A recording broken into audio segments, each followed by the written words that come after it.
Welcome to another episode of The Launchpad. I'm your host, Dave Kluge, and today I'm joined with Jordan McNamara of Footballguys and Chu Russell of Father Dynasty. We're going to be looking at some potential buys and sells in Dynasty fantasy football leagues right now. But before we do that, we're going to define what a buy and a sell even means in Dynasty markets, as it could have a very ambiguous definition. Looking at J.K. Dobbins and Dameon Pierce and some other running backs, now might be a good time to move off of them. Justin Fields has crept into a first round discussion in Dynasty startups. Should you be buying at that price or maybe looking to sell? What about Patrick Mahomes? Can you pay enough to get him on your roster, or should we be moving off of him after one of his best seasons? We're going to dive into all of that in a great episode today. So thank you very much for tuning into this week's episode of The Launchpad. Who are your biggest buys and sells in Dynasty? That and so much more on today's episode of The Launchpad. Thank you for tuning in to episode 61. Last week, we were looking at some early best ball rankings with Josh Larkey and Ben Wolby, and today I'm joined with Jordan McNamara and Chu Russell, and we're not going to be talking about best ball. We are going to be looking at Dynasty. This is a great time where you can take advantage of some recency bias.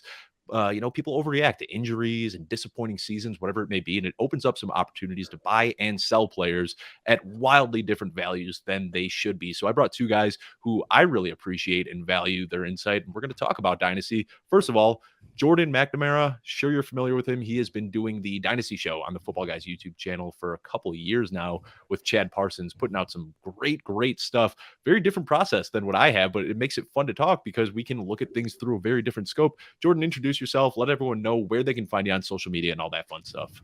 Yeah, so we host the Dynasty show, Chad and I think we're like 130 episodes in. So every Tuesday night we record it.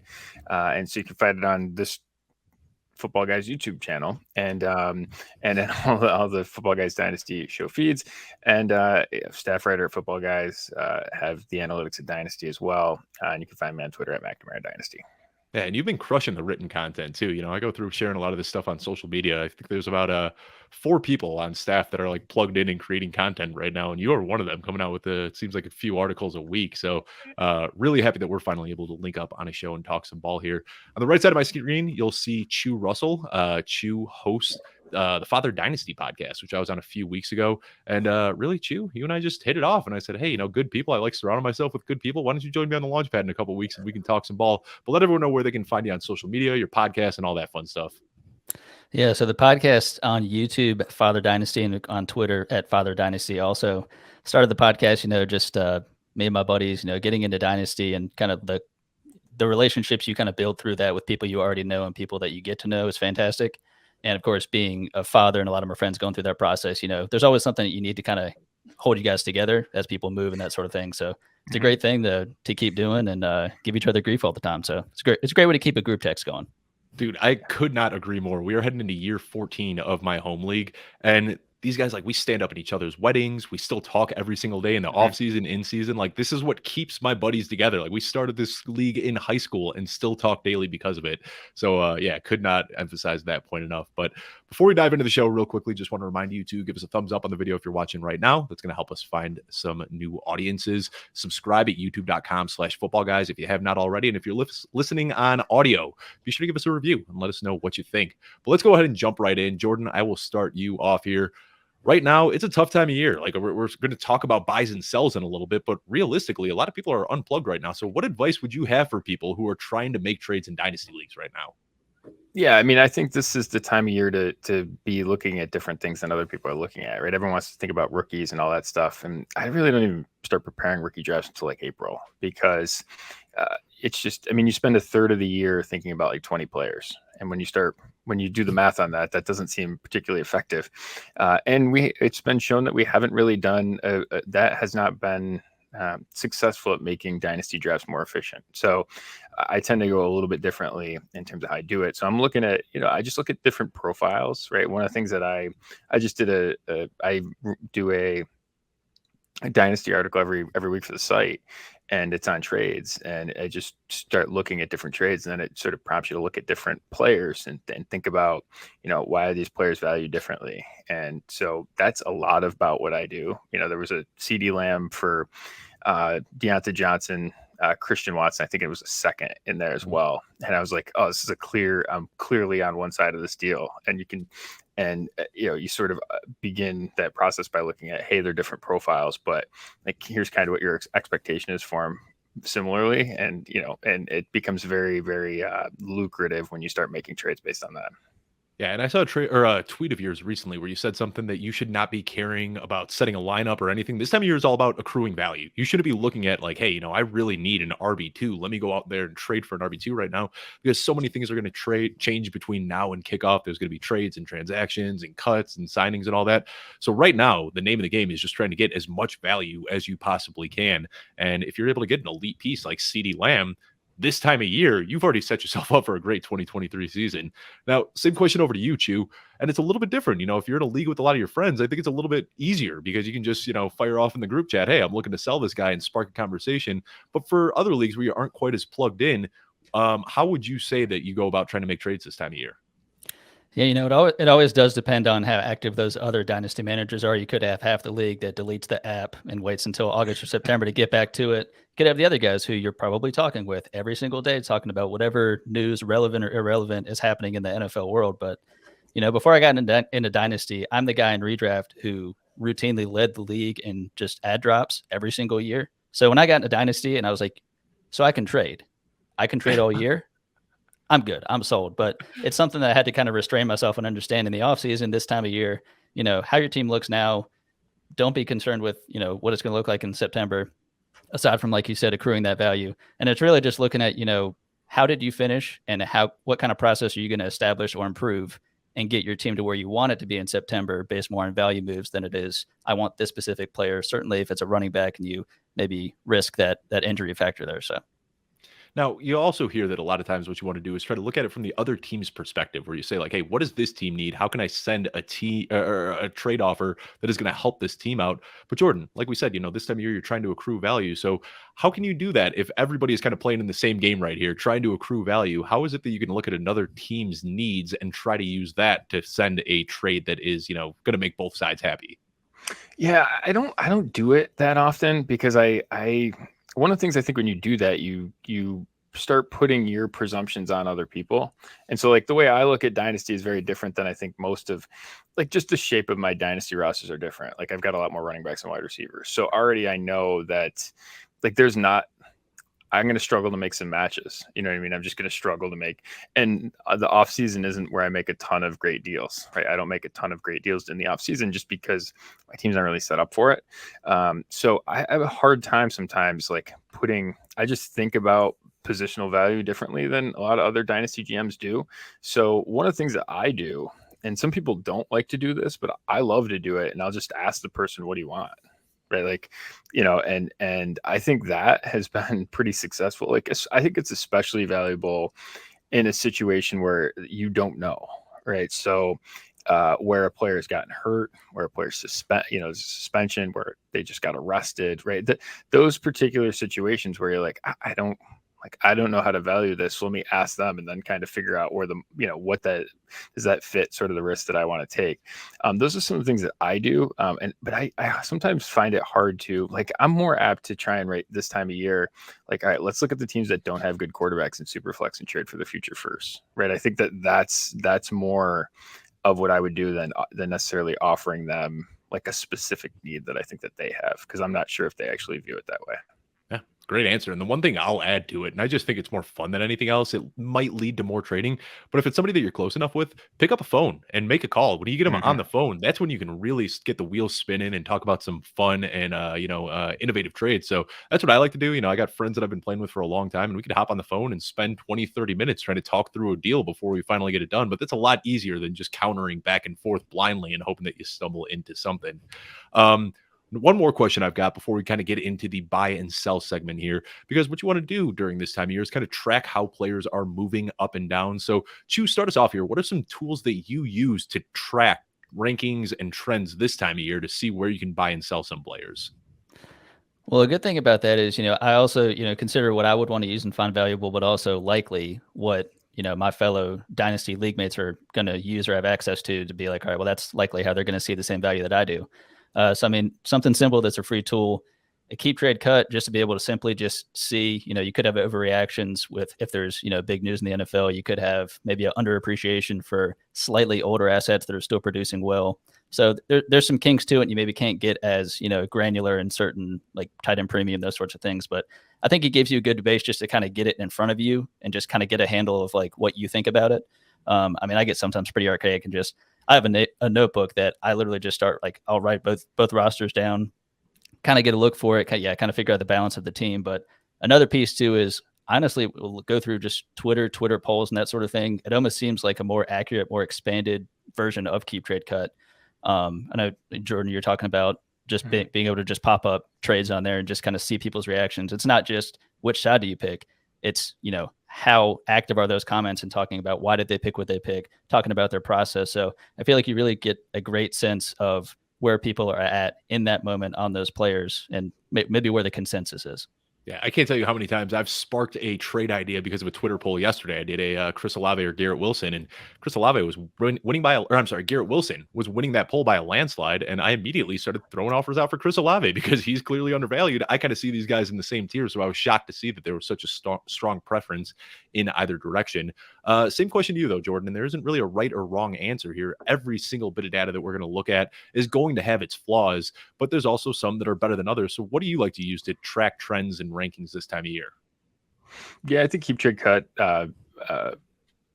Fantasy Calc is another one. My site, analytics at dynasty.com, has a trade database. So we pull thousands of trades, and you can just look at them and get the shape of them. And the best part about that too is, like, there will be things that'll pop up that I wouldn't have even thought of. And I have basically a ticker, and you can just scan down and just see the recent trades, or you can search by teams or whatever, or players. But you just start getting some ideas, right? And just being like, wow, that's a shape that I didn't think I would be interested in, but that's, here's a player and a pick for this player, or, sort of how do I start thinking about those? And it's just almost a rapid fire of those evaluations will sort of get your mind tracking. And then, just be focused on, I think right now, like, there's so much uncertainty. And when you look at the uncertainty from like this part of the calendar through the rest of the calendar, there's a lot of risk as you go further down the board. So ADP should become less important as you go down there. And so really consolidating those pieces up the board, I think, makes a lot of sense. As long as you're doing it with like sound positional stuff, you know what I mean? Typically that's not a great bet at wide receiver, but besides like that, like consolidating into elite quarterbacks, for example, like you don't need to know what the market is to know that that's the right bet historically. Yeah. And Jordan, as much as I appreciate your humility, I did give you a chance to plug your Dynasty Trades That Explain the Market article that explain the week. And, you come out with that every single week. I think that's a great tool just to kind of get the gears turning. And, you put some really cool explanations into those trades as well. So you didn't plug it, but I will plug it for you. Be sure to check out that article if you haven't already. Every Thursday. I didn't submit it yet. We had a problem with putting it in last night. So I got to do it. I got to do it when we get off the show. So Joe will be mad. All right. Well, the nice thing is this article comes out Friday morning. So by the time this show is out on Friday morning, hopefully Jordan's article will be as well. If so, we'll have a link in the description below. Now, before we get into the buys and sells, I've got kind of a macro question here. And this is a tough question that I don't know if there's a right or wrong answer to. But Jordan, start us off here. How do you define a buy and how do you define a sell? We could do an entire hour just on this question realistically, but let's try to sum it up as quickly as we can. Yeah, there's a bunch of different ways to do it. I mean, I think for me, I look at it primarily from a production perspective, right? So I think about, which guys are more likely to produce, and then you can sort of measure it by different values. But, I think players that haven't lived up to what their production expectation is for where they're going right now is an easy way to do it, and when you look at a couple of other things too, like if you have a wide receiver, if you have two guys next to each other in ADP, like for example, George Pickens and Marquise Brown have a very similar ADP. George Pickens does not have a hit on his resume. He doesn't have a top 24 finish on his resume. Marquise Brown does. That automatically puts Marquise Brown in a much more likely to produce category than George Pickens does. So just start looking for like patterns like that, like the production expectation on Marquise Brown is substantially higher than George Pickens is, just based on that one fact. So you start looking at those sorts of things, and those are sort of things that I do. So and then you just start looking at, like, there's a lot of benchmarks. So in my Analytics Dynasty team building guide, one of the things that always confused me is like, who's gotten off to a good start. So I just sort of put some metrics in there that'll just tell you, like, hey, is this person on the right track or the wrong track?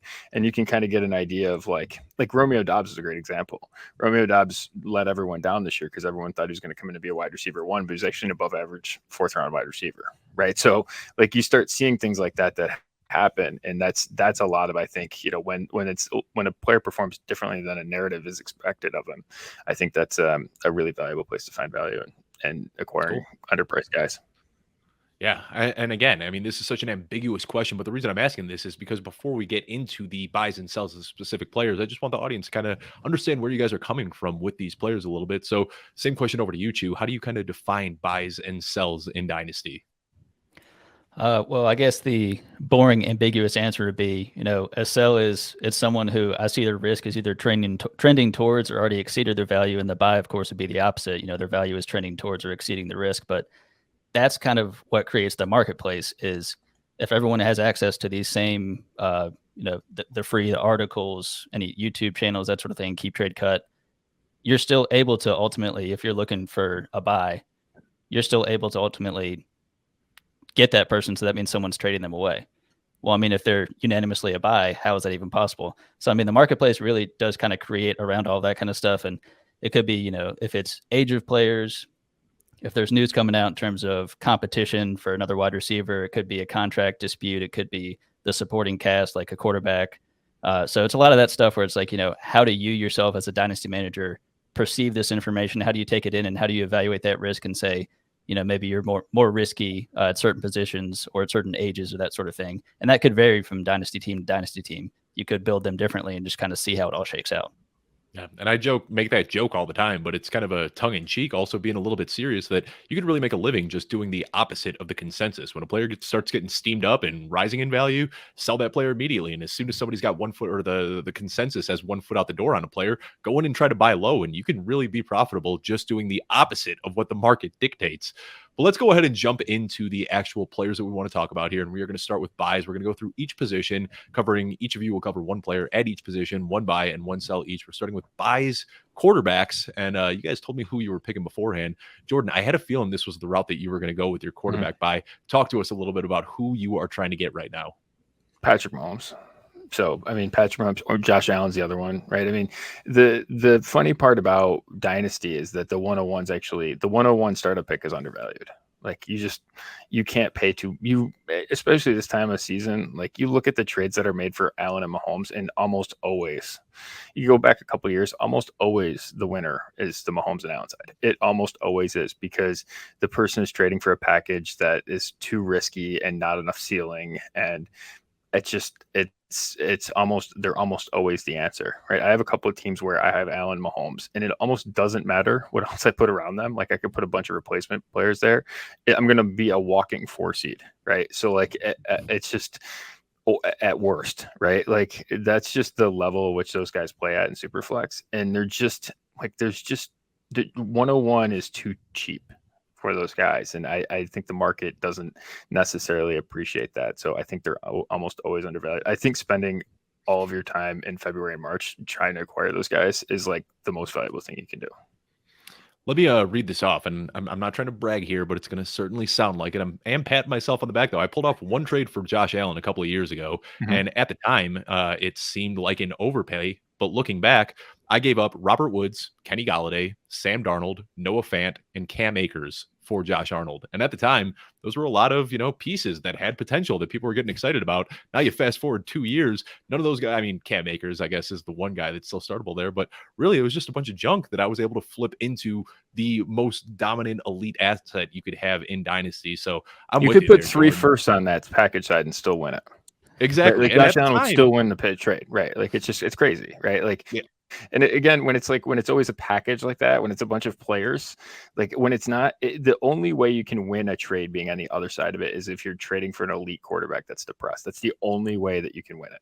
So because the odds of the other guys winning it, it's just too low. It's just too low, and they don't make up that much of a difference unless you're going to get elite outcomes over the other replacement players on your roster. Like it's just too big of a gap. Yeah, and the difference would have been like, yeah, maybe last year somebody was able to trade a first in Jalen Hurts or something, and that might Right. age kind of well, but it was just as likely that Hurts at the time could have had the bottom fall out from underneath him, and then you draft Right. somebody in the first round pick, which ends up being the 108, and it's a wide receiver that busts too, and then you gave up Josh Allen or Patrick Mahomes for absolutely nothing. So Correct. I'm with you. You cannot pay enough for these types of difference makers. All right. Great answer there, Jordan. Chu, same question to you. Who is a quarterback you're looking to buy right now? Well, speaking of a difference maker, Washington Commanders' own Sam Howell. So a Very bit on the different, very bit on the different other end of the level spectrum for buy sure. here, Yeah. So I loved him coming out of UNC. I mean, he's the guy that made De'Ami Brown and Daz Newsome draftable in the NFL. We see how that's turned out so far. But even once all of his weapons left, including Javonte Williams and Michael Carter, he then proceeded his final season at UNC and rushed for over 800 yards. So he's not the biggest guy, but he does have a very good arm. He is reasonably athletic, and I was disappointed to not see my Carolina Panthers get him, and they decided to go for Matt Corral. But looking at what Sam Howell was able to do in that final game was not something that was unbelievable by any means, but it was one game, a small sample size, but it really did display his overall talent and ability to spin it and get it to these guys who, I mean, looking at his three main receivers, you got McLaurin, Dotson, and Samuel. I mean, arguably, I know none of them are maybe like the top 10 in Dynasty or anything, but across those three players, that's tremendous talent to throw to. And I think, as they sort out the backfield, as they continue to build the offensive line, as they have offensive coordinator Eric Bieniemy coming into town, I think he is a screaming buy, and he's going to be one of the 32 starting quarterbacks. And as I learned this past offseason, I was someone who was investing in both Geno Smith and Drew Lock and figuring out that one of them was going to be the starter. I never believed that Geno Smith would be a top 10 quarterback, but we'll see how that worked out. So. Yeah, and I guess there's some questions there with Washington, but it doesn't seem like they have the ability right now to go out and get a quarterback. So I'm with you. I mean, even if you're only getting 1 year out of Sam Howell, which I expect him to play a little bit longer than that, but even if you're just getting 1 year of Sam Howell, you can flip him right now for a late second. And if you're contending and you need a quarterback, I agree with that. And obviously, very different take than going for the highest end, Patrick Mahomes, Josh Allen. But if you're looking for a quarterback on a budget, I agree with that one. Jordan, what's your kind of quick thoughts on Sam Howell? If you can flip him for a late second, do you think that's a good deal?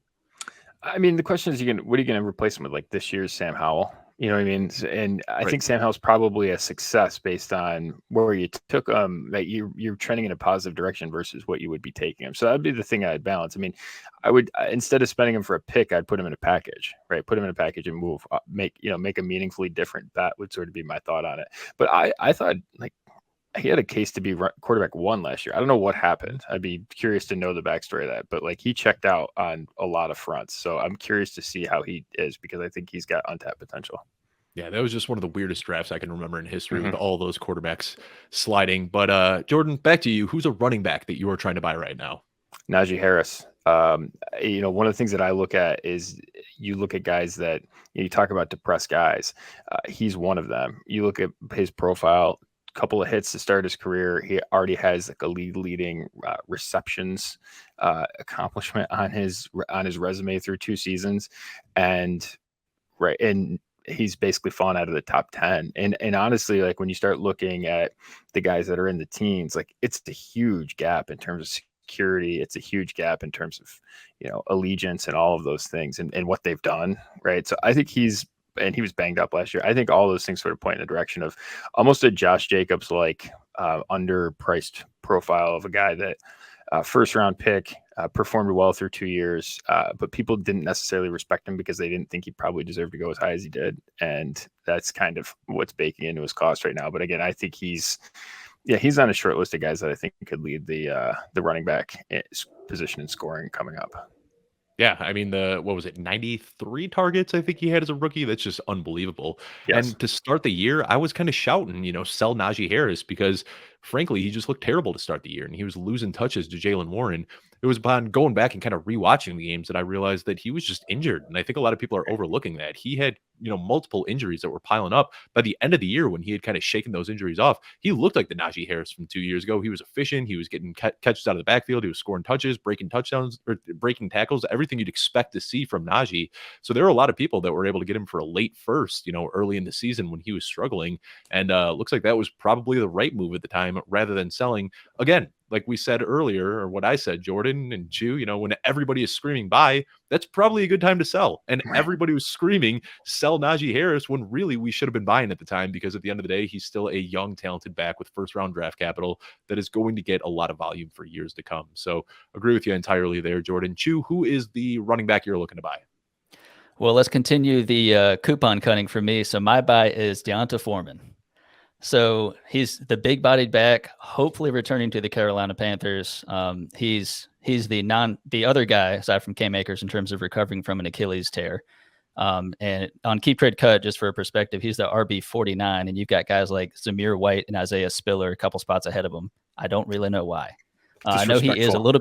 I know he's a bit older. He'll be 27 for the start of the season, but I think he's really finally hitting his stride as what we all hoped he would be coming out of college.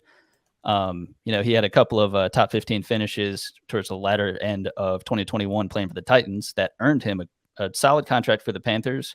And then he is now about to earn an even better contract for, again, hopefully the Panthers. But a big piece of that is actually Deuce Staley coming over from Detroit to Carolina. Again, hoping Foreman does stay there. A big thing that Deuce liked was a big guy named Jamal Williams. And I mean, Jamal Williams only had, I believe it was 16 targets, but he also was number 2 in red zone attempts and led the league with 17 rushing touchdowns. So I'm not saying necessarily that Deonta Foreman is going to replicate that, but if he's going to get a piece of that, I don't see why not. And I think with that backfield in Carolina, with hopefully Deonta Foreman, Chuba Hubbard, they might spend some capital on somebody else. It's a very, very cheap ad to hopefully have somebody who could be a startable running back for your roster. Yeah, I mean, Deuce Staley has a type that he likes. His archetype of running back is a huge guy that'll run through your face, and that's exactly what Deonta Foreman does. So maybe we don't have to overthink this. Deonta Foreman's been great for the last 2 years, and it's kind of weird. You say he's 27, and this is kind of, you can make an argument either way, but because he had an injury that kept him out for 2 years, he doesn't have nearly as many miles on his legs as other 27-year-olds. So we could still be looking at a handful of usable years. I like that. And Jordan alluded to this a little bit earlier, but with some of these guys like Sam Howell and Deonta Foreman, you don't need to go out and just offer a flat pick for them or offer a player for them. These are the guys that you want to package up. And this is what I was preaching last year with Allen Lazard. He was a throw-in. So you make a trade and you have that other guy throw in Allen Lazard when that's really your target. And what you're trying to do is just get him to be the throw-in. I was doing the same last year with Jacoby Myers. You don't want to go out and just send a trade for Jacoby Myers, because then people know you want this guy and they're going to raise the price on you. But if you're negotiating with 2 other players and Jacoby Myers is that guy you throw in to tip the scales, that's how you get it done. And that's how you get guys like Deonta Foreman and Sam Howell. So different theories to how we're trying to buy here, but really like both of those targets that you have called out so far. Now let's talk about some wide receivers. And Jordan, I'll throw it to you first. Who's a wide receiver that you are trying to buy? Deontay Johnson. He gets out of bed this season and posts 140 targets, right? And when you do that, that's pretty lucrative. Last year basically is about as bad as you can perform doing that. When you look, I thought when I wrote the trade article from last week, it actually compared pretty favorably to CeeDee Lamb at an enormous discount. And you look at him last year, he had 10.4 points per game, well below his expectation, which was about 14 and a half in that range, just based on his target amount. 8.6 targets per game. That's 1 spot below Lamb. That was 6th in the league last year. So you start looking at some of that stuff, very similar statistical profiles.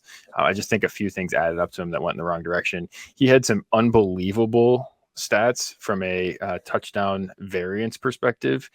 He had 30 targets in the red zone and managed 0 touchdowns. Of the 40 wide receivers that had 20 or more touchdowns, he's the only one without a reception.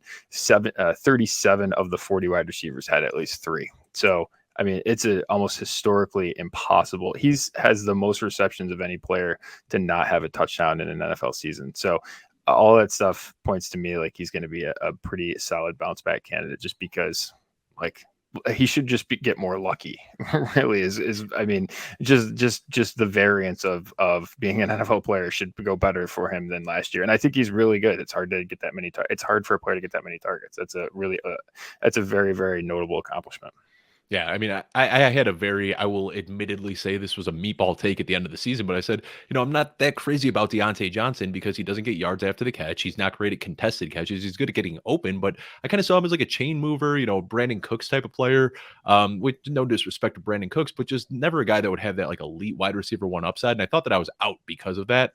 And then the very next day, I joined a startup and I got Deontay Johnson in the 9th round. And I said, all right, if this is how much we're penalizing him, where he's getting drafted in the 9th round of startups, I'm completely in on Deontay Johnson. And then I went out and sent some trade offers for him. And I thought that people would naturally understand that he was going to start regressing positively in the touchdown category. But so many people are out on Deontay Johnson now that me, somebody who thought I'd be out on Deontay Johnson, has found myself as a buyer. So yeah, I mean, it's just, it is, there's a 0% chance that he goes scoreless next year. He will find the end zone again. Chew, who is your wide receiver that you're trying to buy at the moment? So someone who didn't get a tremendous chance to show their skill in the rookie season before going down with an ACL injury, but Wan'Dale Robinson of the New York Giants.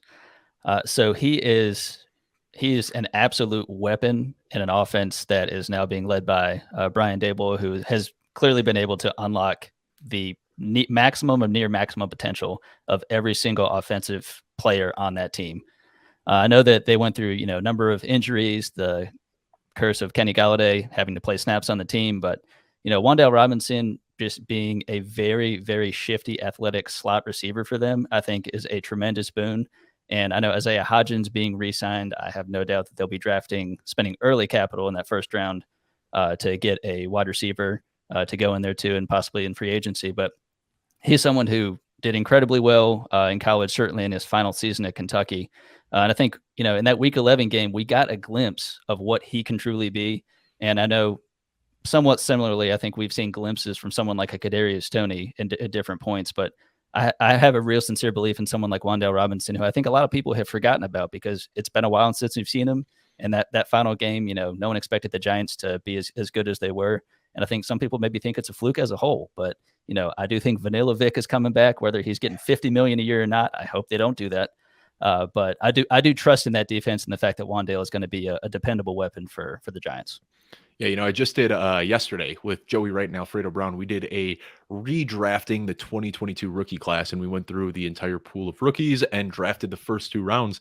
And I was blown away. I was able to get Wan'Dale Robinson at 212, and it just seems like people have completely overlooked him. I believe he was the wide receiver 13 or 14 to go in this draft of the 2022 class. And I know it was a small sample size, so it's a little dangerous to extrapolate, but he did 27.7% target share in the 6 games that he played before. Doesn't qualify because he only played 6 games, but that would have been the best among every single rookie. I mean, this kid, he was the primary weapon when he was out there behind Saquon Barkley, who's likely to leave in free agency. So, I always think it makes for fun content when I get to push back on people and, have some fun conversations, but I've just agreed wholeheartedly with everybody that you guys have talked about so far. Jordan, who's your tight end that you're trying to buy? Hopefully I can push back on this one. How about David Njoku? I tend to like guys that at the tight end position have high draft pedigree who are priced as tight end 2s. It's like that's a little bit of an oversimplification, but it's good enough for this. He basically qualifies as that. Last year he was a tight end 7 in points per game. That was with Jacoby Brissett, and then frankly a bad Deshaun Watson. And all of that to say, when you actually look at his metrics, was his most productive year. From a route run perspective, he had his best yards per route run. And actually, this is an unbelievable statement. Since Vernon Davis, he's actually already on a contract extension. He's the best first round tight end drafted, the most productive a first round tight end has ever produced on a second contract with the same team. So like guys like Olsen and other guys have changed teams. Like Hawkinson might challenge for that, but he passed Tyler Eifert. Ingram. Tyler Eifert had like 30 some odd games or whatever on a second contract. Like Njoku has done it on 14 games. right? Like that's how bad of a like. So if you're thinking about taking a first round tight end in the NFL draft, don't do it. But it doesn't pay off. But yeah, I mean he's like available in sort of the tight end 10 to 15 range. I think that's pretty favorable. And if you're getting a discount on guys like Goddard, for example, like that, I think that's an interesting place to explore. Yeah, and I mean, we don't have to talk too much about Njoku because I think everybody knows who this kid is. I mean, he just tested off the charts at the combine. He's a freak athlete, and now he's got an extension that's going to keep him as the tight end one in Cleveland for the next few years. So, again, I mean, I apologize to the audience. This is a boring show, me just sitting here like a bobblehead nodding along, but you guys have strong takes that I can't really push back on. And I have a feeling that you're probably going to agree with Chu's take here, Jordan. If you like, these young first round, well, he technically wasn't a first round guy, but let's hear your guy. Chu, who is the tight end you're trying to buy?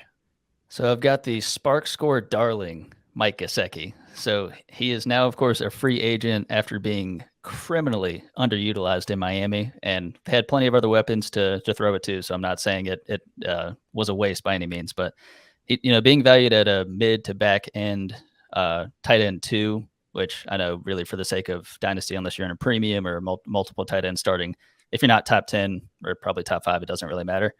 But looking at some of these guys that are ahead of him, maybe a Dawson Knox or a Noah Fant, I think people tend to forget, Mike Gesicki, his just sheer athletic ability, but also tremendous hands. He's got great size. He's someone who I know is not known for his blocking, but in today's NFL, there's plenty of offenses that can slot him in and an embarrassment of riches for them. But, being, tight end 7, tight end 9 in 2020 and 2021 respectively, I think he's either the 1A or the 1B in this free agent class for tight ends with Dalton Schultz.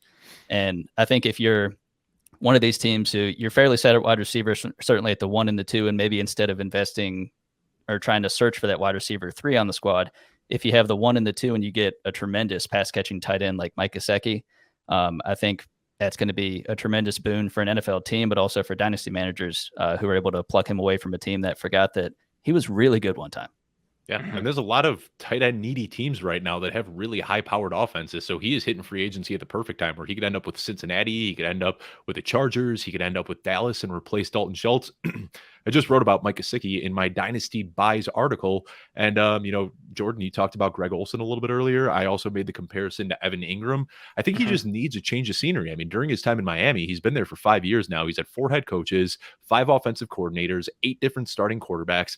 And he's just such a weird kind of clunky player that you can't just fit him into any offense. You need to be a little bit imaginative because he's not good enough to block.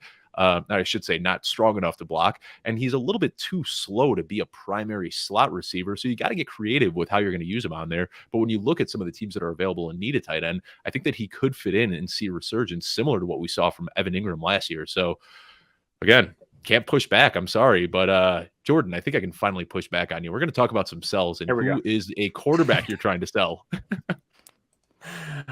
Justin Fields.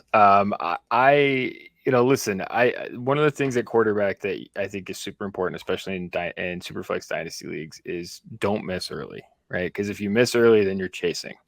The way to do that is to avoid guys that aren't good passers, right? So I think when you look at Justin Fields, he was excellent at things you can't depend on, and the things that you must depend on, he was bad at. So that is a bad trajectory to invest in a player. He was very good at rushing, can't throw from the pocket. So those things, right, in the history of the NFL, right, that's been the thing that you need to do is throw from the pocket. And he has really struggled with that. Was the supporting cast not great? It was not great. However, some of the I had him as quarterback 1 coming out of his class, and the exact concerns that we had about him that probably caused him to fall in the draft have just been magnified, right? His worst inclinations is what everyone was concerned about. And this has not made him better at those. It has amplified them. Right. So I think that that's the concern that I have with Justin Fields. I can't justify spending a first round pick on him. It's just too expensive. And I would be out at the cost. And again, there's players after him I'd feel much more confident in investing because you can't miss there. You can't miss that high. And you just can't miss there. And that's the problem that I would have with him.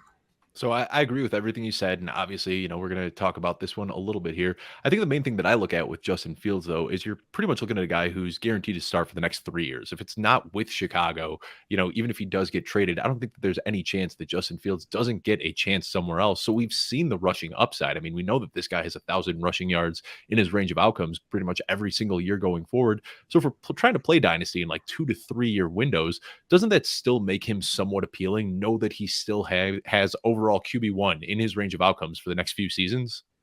I don't think he has running back. I don't think he has quarterback one range in his range of outcomes, because to do that, you have to basically do both. You can't do that just running, right? The way that you saw Jalen Hurts do that, the way that you saw Josh Allen do that, Mahomes doesn't do it that way. I mean, he can run, but it's more passing, right? The way that you see guys that run do it, they can't get there enough, right?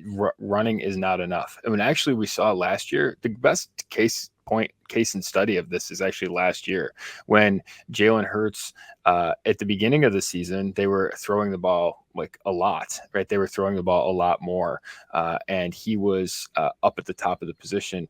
And what you saw when he started running the ball more, he actually became worse in terms of his when they stopped throwing the ball and he went to a more run centric offense, he became worse, right? Because the thing that matters is the passing volume, and it's just so much of a thing, right? If a quarterback isn't getting, if a quarterback's relying on 40-50% of his production to be rushing, you just can't do that enough to get to the elite ceiling. You just can't do it.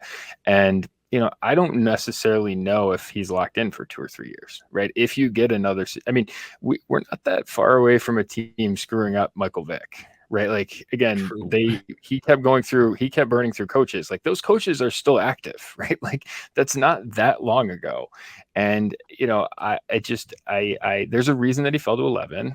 And I think that if you assume that he's a guarantee, I think it doesn't look at a lot of the flaws that are there. And ultimately, like, this is a position where you need to throw the ball. And so, and again, I invest up there, not for 2 or 3 years, but I invest at that position. That's like the only position in range of the draft where I want to play 5+ year windows, right? Like, that's the thing that matters, because it's just so hard to replace those guys. So I've got to admit, since we've cited Keep Trade Cut a few times now, I'm looking at their rankings right now, and I'm a little bit surprised at how high he's been pushed up there. I mean, I don't think that I would take Justin Fields ahead of Kyler Murray. That kind of surprises me, even with Kyler Murray coming off the ACL. I mean, we know this guy just breathes QB1 seasons when he hits the field. Might have one down year, but that he's locked in Arizona for the next 4 years after that. Even Deshaun Watson, I think that he and Fields are kind of in the same field, but I think he belongs kind of in that Dak Prescott Tua tier where there are a little bit of question marks.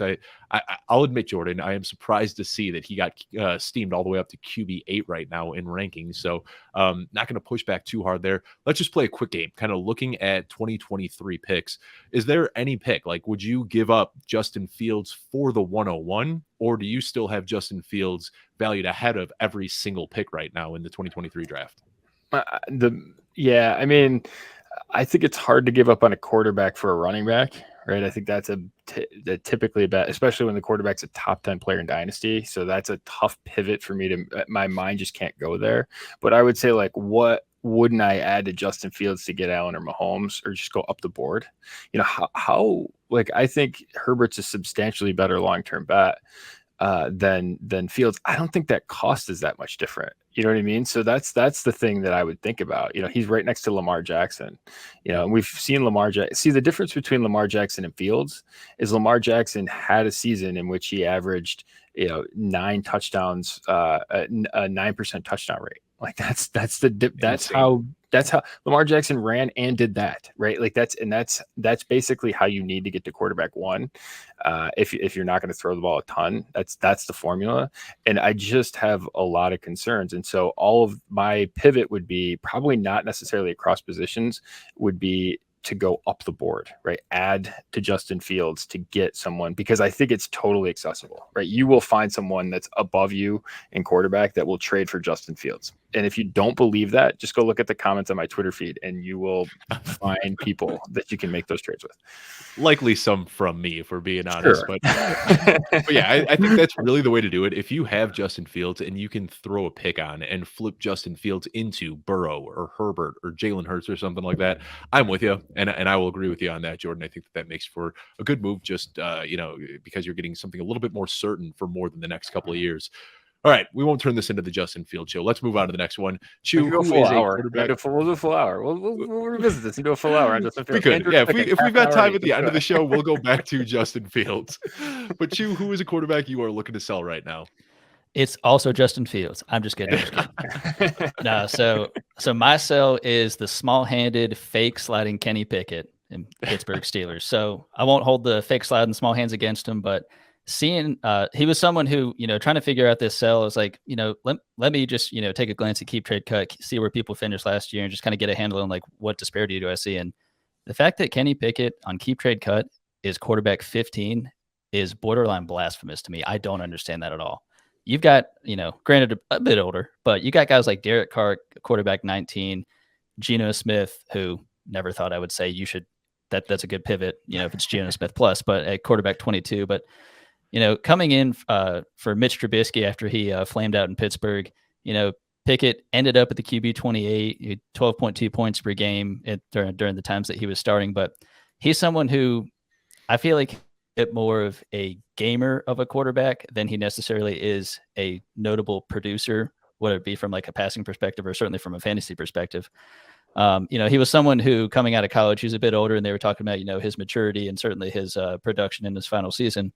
But, in those couple of games this past year, 7 touchdowns, 9 interceptions, and I believe 2 of the games were multiple interception games. So he's someone who, he is he's got that rookie deal, one of the few and only quarterbacks to be drafted as early as he did last season. And for what it's worth, I'm sure he has job security enough with that rookie contract and it's cheap. But if I'm being completely honest, I don't see it. And if I can pivot off of him for some of those quarterbacks I mentioned plus something, I think that's a deal I'm doing 10 times out of 10. Yeah, completely agree. I mean, anyone that watches the show or follows me on Twitter knows that there are no dearth of hot takes coming out of my mouth. And one that I had the other day was that I'd prefer Brock Purdy over Kenny Pickett. And I looked at the numbers. Brock Purdy's worst game of the season, Brock Purdy's worst game of the season was better than Kenny Pickett's best game of the season on a fantasy output. So the way I'm looking at it, he's going to be locked up with San Francisco for the next 3 years. We've seen that he can run this offense there. Trey Lance, the way he plays, he's probably going to get banged up. So if I can get a handful of games from Brock Purdy over the next 3 seasons and get QB1 upside in every one of those weeks, I would prefer getting 3 to 4 games of Brock Purdy than I would getting 16 to 17 games of Kenny Pickett. So definitely a hot take, but I want nothing to do with Pickett right now. And I'm completely with you. And seeing him ahead of Kirk Cousins and Derek Carr and some of these other guys, I'm with you. It's kind of crazy how excited people are getting about Kenny Pickett. Jordan, do you have anything to add here? I've seen you nodding along a little bit. I'm really interested to get your take on Pickett if you got one.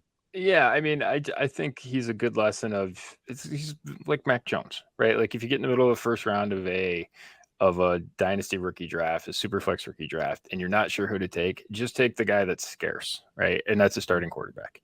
And then what happens? Like he's fine. Like again, he's a better probably NFL quarterback than he's a fantasy guy. But look what you find. Like he's a mid quarterback too that some people are feeling excited about. Put him in a package and move up the board.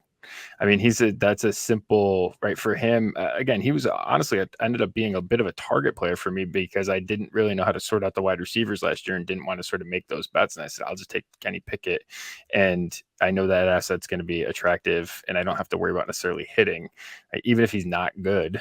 Which I wouldn't say he's great. He's still gonna be a valuable dynasty asset because that's just how the quarterback market unfolds. Yeah, and that's really when you're playing Superflex Dynasty. If you're starting and you've got a pulse, you got a spot on most rosters. So that's Absolutely. Just kind of where we are. Now, Jordan, man, I'm looking ahead at these guys, and I just wrote up about how J.K. Dobbins is a buy in Dynasty, and now you're going to say he is a sell. Let's hear it. So I might have to get a little bit more nuanced of a take here, but I have been pretty low on Dobbins. And it was primarily because Greg Roman. And if you've looked at their offense in the past, basically in the, let's call it the Dobbins era, since he was drafted in 2020, they consistently rank between 30th and 32nd in running back routes per drop back. They do not involve the running back in the passing game. Now you might say, well, listen, the offense is going to change, and that is a potential benefit to him. That is possible that they have some more volume there. However, when he has been out running routes, and the limited time that has actually been, he's only been targeted on 10.7% of them. That's a 4th percentile outcome. That's really low.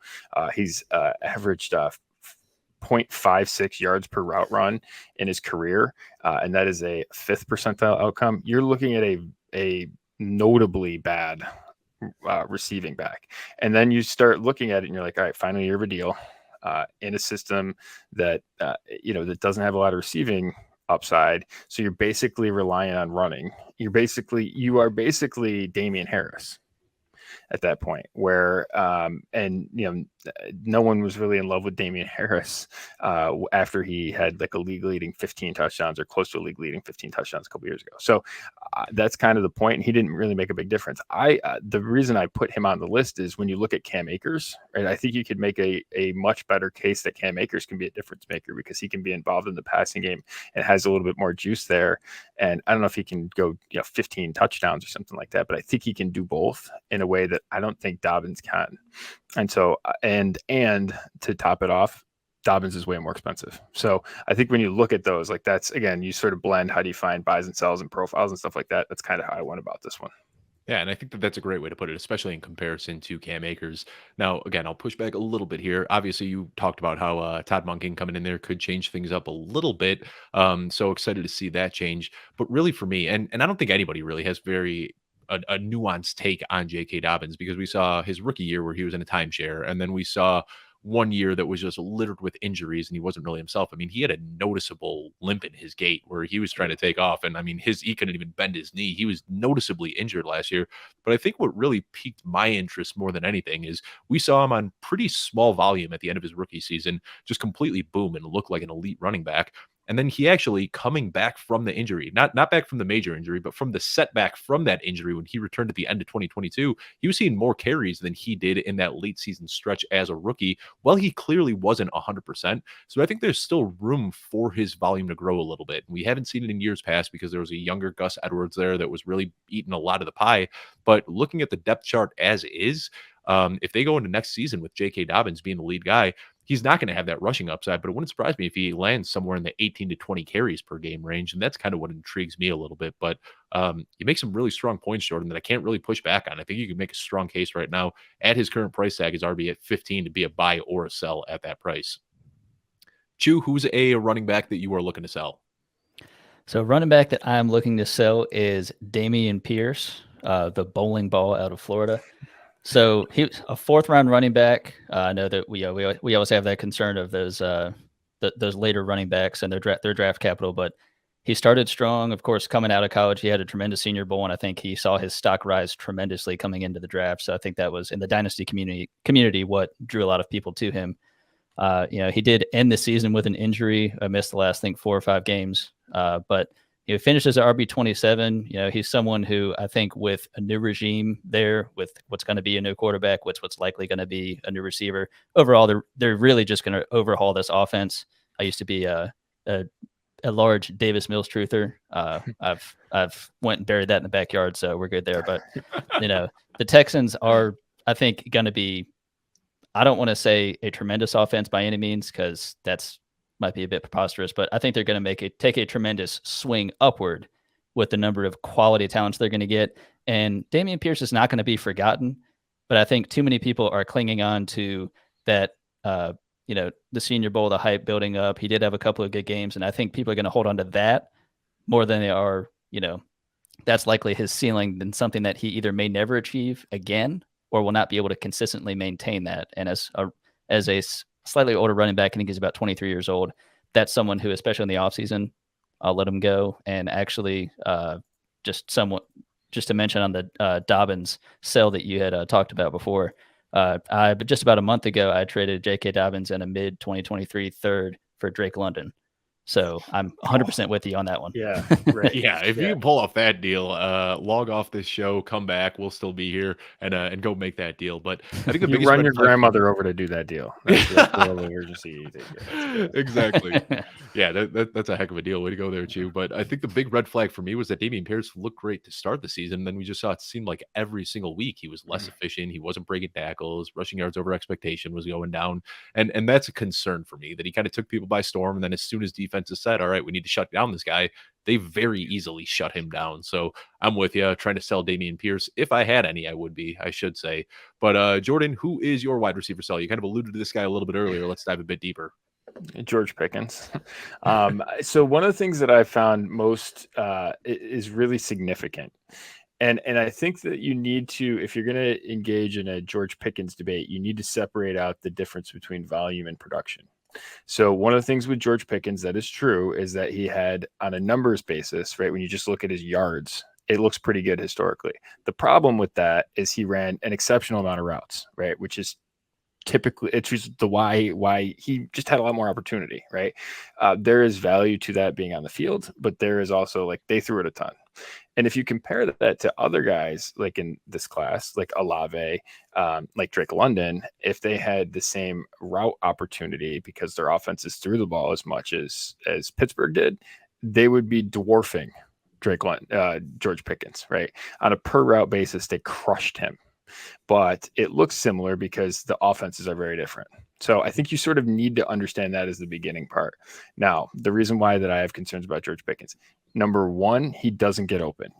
And I've said this a couple of other times. He does the things, the classic dynasty trap is when guys do things that look really good. We value those more than their overall production. And George Pickens' contested catches look really fun and they anchor in our brain, and our brain plays a trap on us. And we put a lot of value on those when, why is he getting contested catches all the time? Why is he not getting any catches other than ones that are contested, right? You look at last year, for example, he had the highest rate of contested catches on contested targets, right? The targets that he was throwing, the ones that he caught, it was like 68% of his contested targets he caught, number one in the league. That is highly variant from year to year, right? That is a stat that's all over the place from year to year. It doesn't predict next season's success. What does predict next season's success?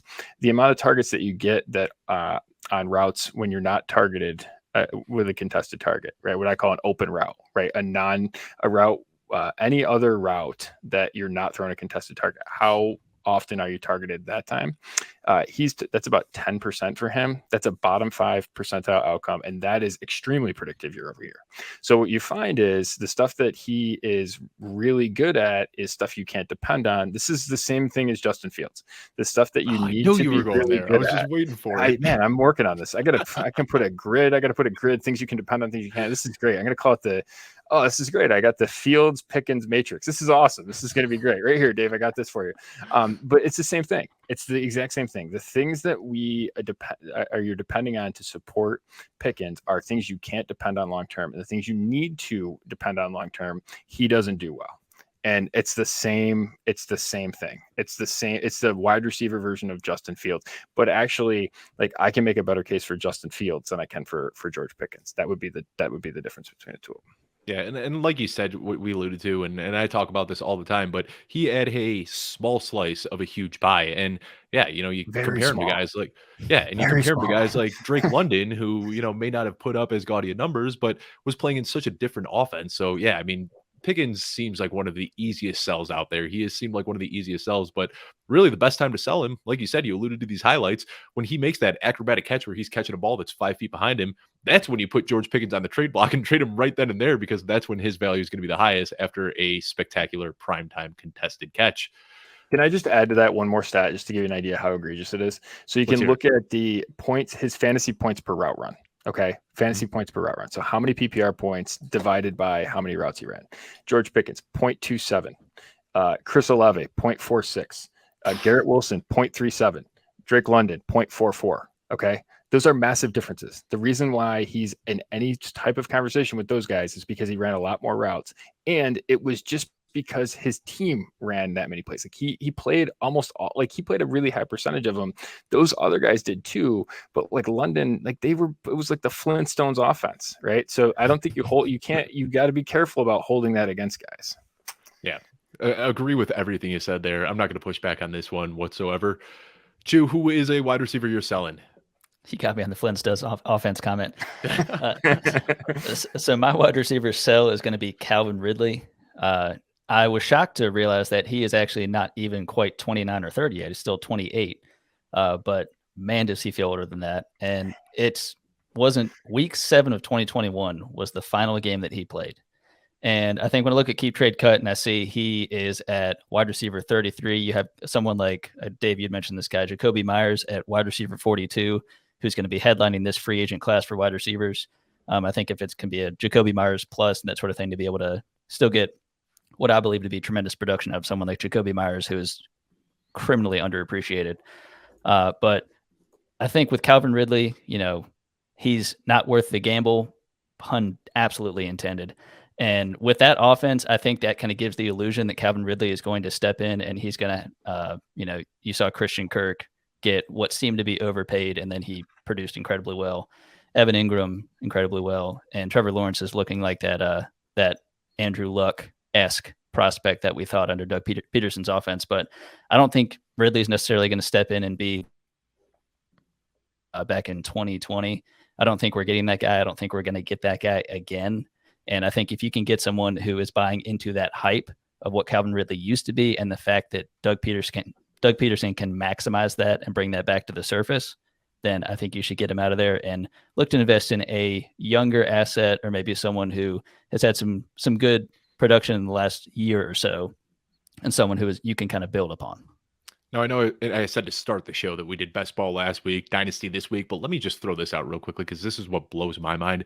Calvin Ridley is currently getting drafted as the wide receiver 20 in 2023 best ball drafts. I had a Christian Watson, Michael Pittman, Chris Godwin, Christian Kirk, DJ Moore, Terry McLaurin, Jerry Jeudy, Drake London. It is wild to me why people are just expecting this guy to hop right back on the train and be the same guy that he was years ago on a different offense. Now, guys, we are unfortunately out of time, but I will go ahead and just spill the beans on who your Dynasty tight end sells are. Jordan, you had Kyle Pitts, and Chew, you had Darren Waller. 2 spicy picks. So I know these guys are more than happy to help you out with some personalized questions. So if you got any questions, shoot them a DM, add them on Twitter, whatever you got to do, and they will give you explanations for why you should be selling Kyle Pitts and Darren Waller. But before we sign off, one more time, Jordan, let everyone know where they can find you on social media. Yeah, go ahead, Analytics Dynasty, or you can find me at Analytics Dynasty, but my social media Twitter is at McNamara Dynasty, and go check out all the stuff on Football Guys. Absolutely. Chew, let everyone know where they can find you and your podcast. You can check me out on Twitter at Father Dynasty and check me out on YouTube with the same name. Easy enough. And I can be found on Twitter at Dave Kluge. Be sure to subscribe, youtube.com/footballguys, where you can check this show out every single week, as well as Jordan with Chad Parsons on Tuesday evenings on the Football Guys Dynasty Show, youtube.com/footballguys. Thank you so much for tuning in, and I'll see you next week. Thank you for tuning in. Be sure to give us a thumbs up on this video, as that is going to help me find some other audiences. If you're listening on podcast version, give us a 5-star review, because that is also going to help me grow this platform a little bit. Next week, we have a great show lined up with Ray GQ and Daniel Harms, as we are going to be looking ahead at the 2023 rookie class. So be sure to tune in then, and I will see you next week.